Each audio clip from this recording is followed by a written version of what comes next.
எல்ஜிஎம்லேருந்து நமக்கு ஐயா சொன்னாங்க 21ஆம் தேதி நம்முடைய எப்ரேசர் ஐயா சர்ச்சில் ப்ரேயர் வைக்கலாம், நம்ம ஊழியர்கள் எல்ஜிஎம் பாஸ்டர் மட்டும் அப்படின்னு சொன்னார். ஆனால் அதுக்காக ஜெபம் பண்ணோம். அன்றைக்கி ஐயாவுடைய 40 days அந்த பாஸ்டிங் நிமித்தமாக ஐயா வர்ற நீங்கள் ஒரு டெத்தில் இருந்துட்டீங்க, மற்ற பாஸ்டருக்கு ஃபோன் பண்ணாலும் எடுக்கலை. அதனால் ஆண்டவர் திட்டம் நிறைவேற்று. யாரை கொண்டுட்டு வரணுமோ, யாரை கொண்டு வந்து அந்த இடத்துல அவங்களை விடுதலை கொடுக்கணுமோ ஐயா மூலமாக, நம்ம எல்சின் ஐயா தாசன் ஐயா மூலமாக அந்த கட்டுப்பட்ட அந்த குடும்பத்தை கட்டமைத்து டெலிவரிஸ் கொடுத்தாரு. அது மாத்திரம் இல்லை, இந்தி ஃபேமிலிகளுக்காக நான் ஜெபம் பண்ணேன். அப்போது 2 ஃபேமிலி வந்தது. ஐயாவை சொன்னாங்க, ஐயா அப்படி யாருன்னா வந்தாங்கன்னா நான் வந்து ஒரு மெசேஜ் கொடுக்குறேன், நான் ப்ராதரை நான் வந்து ஹெல்ப் பண்ணேன். மறுநாள் நான் சொல்கிறேன், ஐயா சொல்கிறவங்க நான் செய்யறதில்லை, ஆனால் தேவ திட்டம் ஒன்று இருந்தது நான் நடக்கும் அப்படின்னு ஜெபம் பண்ணிட்டு இருந்தேன். ஆனால் பாருங்கள், இவரே வரல. ஏன் சபையிலே ஒரு இந்தி தெரிஞ்ச டீச்சர் இருக்கிறாங்க. அவங்க என்ன பண்ணிட்டாங்க, ஃபர்ஸ்ட்டு நீங்கள் சொல்லுங்க, நான் அவங்க ஹிந்தி சொல்கிறேன். கீதா சிஸ்டர் அவங்க மூலமாக அந்த வார்த்தைகளை கொடுத்து வசனங்களை நோட் பண்ணி, நாம் நோட் பண்ண மாட்டேன்றோம். அவங்க நோட் புக்கு பைபிளோடு வராங்க, பேனோடு வராங்க. ஆமாம், நோட் பண்ணிவிட்டு அந்த சிஸ்டம் மூலமாக இந்த வசனம் சொல்லி எழுதிட்டு போகிறாங்க. அது மாத்திரம் இல்லை, திருவிருந்துக்கு அவங்க இருக்கிற ஒரு அதாவது ஒரு கண்டிஷனு நாம் கூட இருக்க முடியாது.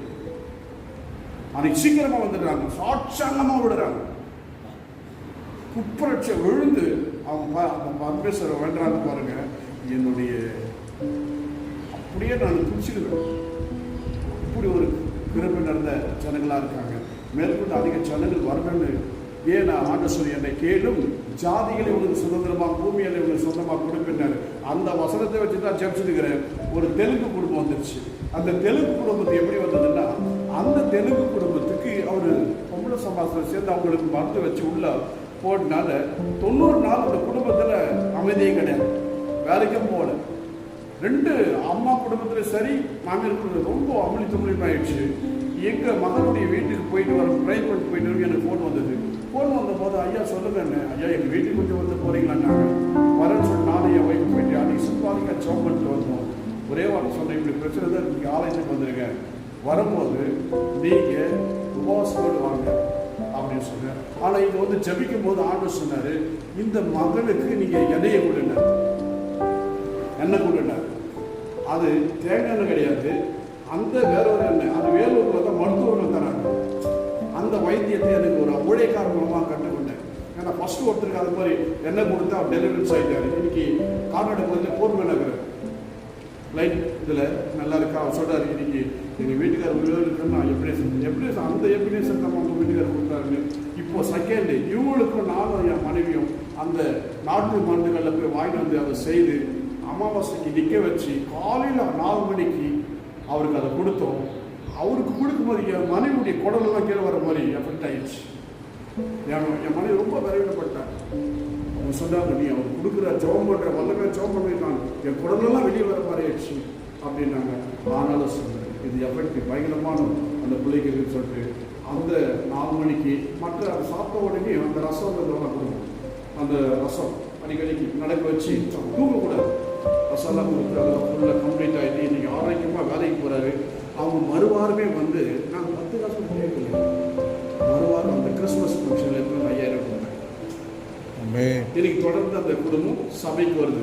எங்கள் வீட்டுக்காரர் உயிரோடு இருக்கிறவங்க இந்த சபையில் எங்கள் வீட்டுக்காரருக்கு அந்த ரிலீஃப் கொடுத்தாருன்னு அநேக சேனல்கள். அது மாத்திரம் இல்லை, எதிர்க்க நாங்கள் பால் வாங்குவோம் ஒரு ஞாயிற்றுக்கிழமை.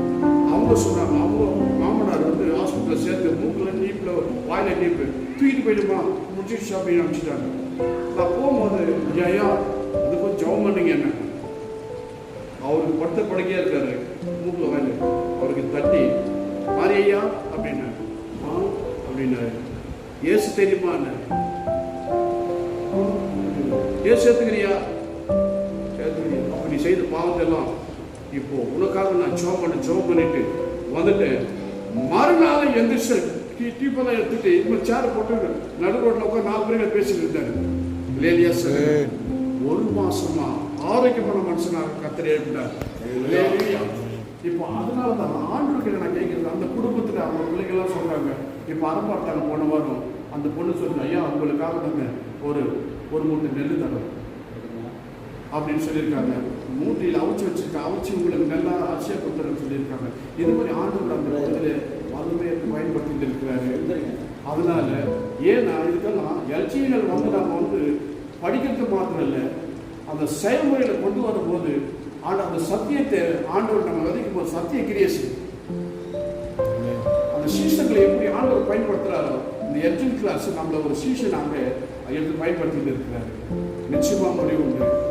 நம்முடைய நம்பிக்கை என்னன்னா ஆத்மா அறுவடை, ஆத்மா அறுவடை. அதுக்காக அவரு நன்மை செய்யலாம் சொல்லி தீர்ந்து கொண்டிருக்கிறார். அப்போஸ்தலர் 10:38 படி அந்த கிரி நம்ம மேல அவர் அனுப்பி நம்ம மூலமா இப்படிப்பட்ட அற்புதங்களை செய்துட்டு இருக்கிறார் ஆண்டவர். ஏன்னா எந்த விசுவாசிக்கு எவ்வளோ தான் செய்த கிரிகளை விட அதிகமாக கிரிகளை தானும் செய்வார் என்று சொன்னார் இல்லையா? அப்போ அவர் செத்தவனை உயிரோடு எழுப்பினா நம்ம 10 பேரை எழுப்பினா அவர் விரும்புகிறார். உணவுன ஒருத்தர் அவர் நடக்க வச்சா நம்ம 10 பேர் நடக்க வேணும்னு ஆசைப்படுறாரு.